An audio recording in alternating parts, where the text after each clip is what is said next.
What's good? What's good, everybody? Welcome back to another episode of The Urban Platform Speaks. Make sure to like and subscribe as you tune into the channel. Check out the content. And I want to speak on some comments that Colin Cowherd made about Jayson Tatum, right?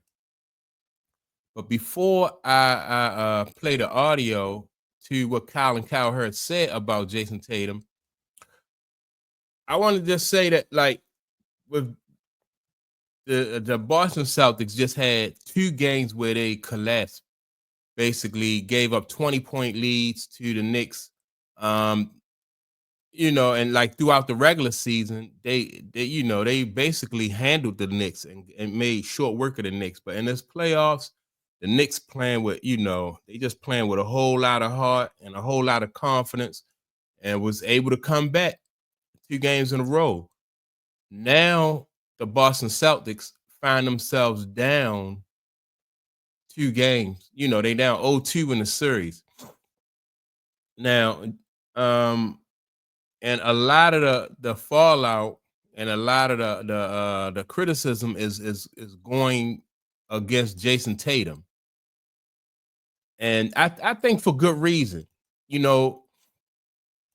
Just like always, you can give Jaylen Brown a pass. Like, Jaylen Brown in these games has always been playing aggressive. He goes to the rim more so, more often than everybody else. But the Boston Celtics, for some reason, they fall in love with the 3-pointer. And if the 3-pointer not, if it's not going, then they don't seem to wanna go to the rim, or and get fouls or anything like that, especially Jayson Tatum. So Colin Cowherd he just really went off on the Celtics, and mainly Jayson Tatum. So I'm gonna play his comments, his take on what's going on with the Celtics, and then I'm gonna give some more commentary. Covering the NBA, I have never seen what just happened in Boston. And I thought about it. I thought about it this morning. I've never seen this. A world champion starts a series at home, heavily favored both games, has 20-point leads in both games, and not only loses, had no guts at the end. The champ's supposed to have a champion's confidence. I find the Celtics, honestly, after last night, hard to root for. All they are now is a math formula. 3-pointers regardless. And last night, to me, was not just a win for the Knicks. It was a win for Manalytics, which is my term. It's a little analytics, but it's about men and resilience and grit and toughness and not being nervous Nelly in the clutch. You know what? And like what he's saying, I just don't get how you can have 20-point leads both games and then lose to the Knicks. The Knicks are a very good team, but how you gonna lose? And like late in the fourth quarter, they lose both of these games. I also think that when you have the type of leader that Jayson Tatum is, a guy who's not really aggressive, I think the team is kind of following his lead.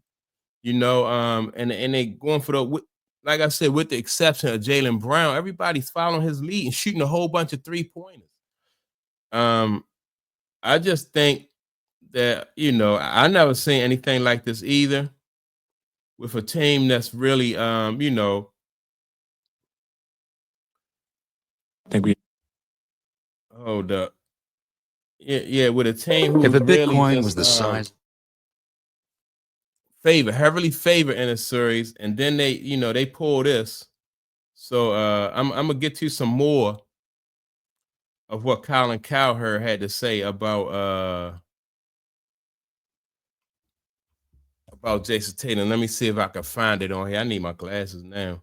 Let me see. Oh wow.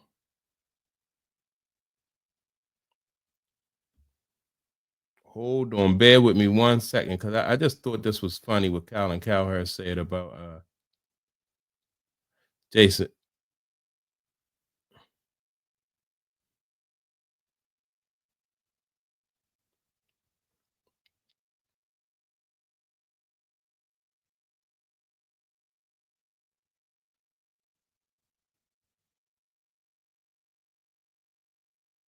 Here we go.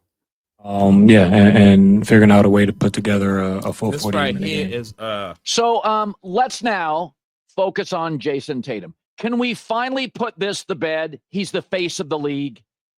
Thank God we can stop arguing about that. But remember this. Do you remember during the Olympics when Steve Kerr, I don't know, I think he knows a little more basketball than me and you. Steve Kerr wouldn't play Tatum. And Boston Southie was really upset. Chowda, what is wrong with Kerr? He knows more basketball than you, Sully. He does. And they wouldn't play him. And this is why. Ability without aggression. He wanted closers. You can't play for Boston in clutch moments. You're not going to play for the country. This is what Steve Kerr saw. 2 of his last 3 shots were fallaways. Because I think at his core, he has to be convinced to be aggressive. There was a moment at the end of the game when Tatum drove in, 18 seconds left, gave Boston a lead, dunked it. And my reaction was, whoa, well, that was aggressive. Because he never does that. I mean, it was like, oh, wow, it was off brand. I mean, he's 6'8", long and athletic, can beat guys off the dribble all night. Do it. Last night was somebody swatting chalk out of Goodwill Hunting's hand. And Tatum is really what's ironic here, juxtaposed with Brunson. He's the anti-Brunson. Brunson is work boots. And Tatum is leather loafers. And if it's a little drizzly outside, best not wear them. I'm serious. Everything about Tatum. Tatum gets anxious. that quote right there. Brunson is work boots. Jayson Tatum is leather loafers, and if it's raining outside, you best not wear them. That quote right there, man, I just thought that was just a crazy quote, but I thought it was I thought it was accurate, and it was straight to the point, right? Even one of the like somebody left a message said calling Tatum leather loafers to call him soft is one thing, is one of Colin Cowherd's more effective and cutting metaphors. And they also left a laughing emoji. But and I just made like a couple videos about Jayson Tatum, saying how he was the most disrespected basketball player in the NBA. And I think Jayson Tatum really don't make a strong case for himself when he do this. When he's not an aggressive leader like the Boston Celtics need him to be. Uh, so I don't know. He just make it hard. But I want to talk also about the point that Colin Cowherd made about Jayson Tatum, like people wanting to know why Jayson Tatum is not the face of the league. And my thing is, I always said, well, Jayson Tatum he's not really flashy. He's not a rah-rah kind of guy. But also he's proven through his own actions that he's not a guy that play with heart either. So if he don't play with heart, then it's going to be he's going to let people down. And so just like he's done these last 2 games, he's letting his team down. He's letting, everybody down around him by not playing or not trying to. And by being a leader, you don't even have to be the one to take the shot, but you got to at least be a threat. You got to be somebody that puts fear in the heart of your opponent. You got to be somebody who has like a go-to shot down the stretch. The last couple seconds of game 2, Jayson Tatum got the ball. He looked like, he was fumbling with the ball. He didn't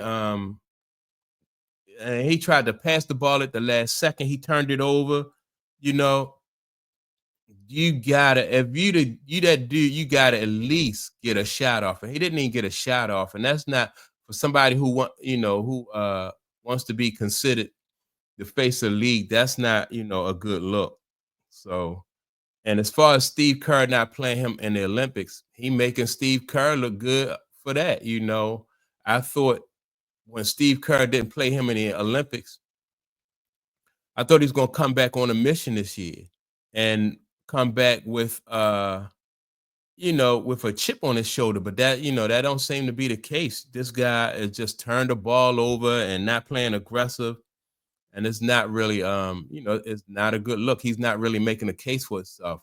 I said in other videos, I just said that winning, if he wins, then that will be that'll be what's shut up the naysayers. But if Jaylen Brown and his teammates are the ones who's carrying Jayson Tatum, then that still won't shut up the naysayers, just because a performance like, especially game two, a performance like what he had in game two is not really going to shut up the naysayers. He's going to have to come through for his team in the clutch. So let me get to some more of what Colin Cowherd said, just a little bit more, and then I'm going to make another comment. Looks a little nervous. He's a bit passive. He's indecisive. He's unbelievably talented. Brunson's pretty talented. Tough as nails. All grit. Villanova tough. Like they're like opposite players. One guy is just put on the work boots, head down, don't need marketing. Never forget Jalen Brunson, and you do not see this in the NBA much. Jalen Brunson's like, I'll take a little less money. I want to play with my guys. That is so Villanova. Villanova, you go to Villanova, class is hard. You play defense. It's not one and done. Even with NIL, they're not going to pay you the most. Villanova is a culture. It's not just the name of a university. And that's what the Knicks play like. That's why they're so easy to root for. Like, not all New York teams are easy to root for. I get people that don't like the Yankees and the payroll. The Knicks are fun. And Brunson is the anti-Tatum. And Celtic fans know it. You could hear them early in the game getting uncomfortable. Now, that's true.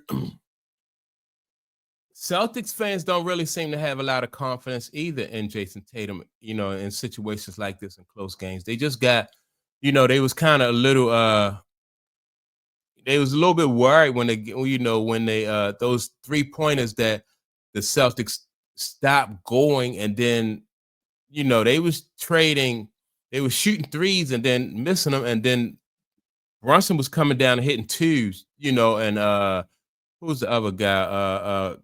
Carl Anthony Towns, and then you got Hart. They just was coming down and shooting 2-pointers, and they came back on them. So yeah, man, I just think that Jayson Tatum helps out his naysayers and his detractors. He helped them out when he performed like this. And what can I say? Now that the Celtics find themselves down 0-2. And I think a whole lot of the blame is going to fall on Jayson Tatum, and rightfully so. No way in the world you should fall in love with that 3-pointer. When they play great defense, they play good defense on one end, and then come back and and shoot a fall away 3, or fall in love with the threes. No matter what, even if they stop falling, they lost 2 games like that. So. Now, I thought defensively, that just because the Celtics play tough defense, they got a length, and they can play physical at time on defense. I thought they was going to wear Jalen Brunson down, but it don't look like it. And this right here, man, there's just no excuse for it. I thought they should understand that, like there's going to be a target on their back, and they're not playing like that. They basically just giving us. Not really giving the series away, but they're not playing smart basketball. And so, like I said, a lot of the blame is going to fall on Jayson Tatum. So that's my take on it. Make sure to like and subscribe to the channel. With that being said, also don't forget to leave a comment, and I'll check you all out in the next episode. Peace.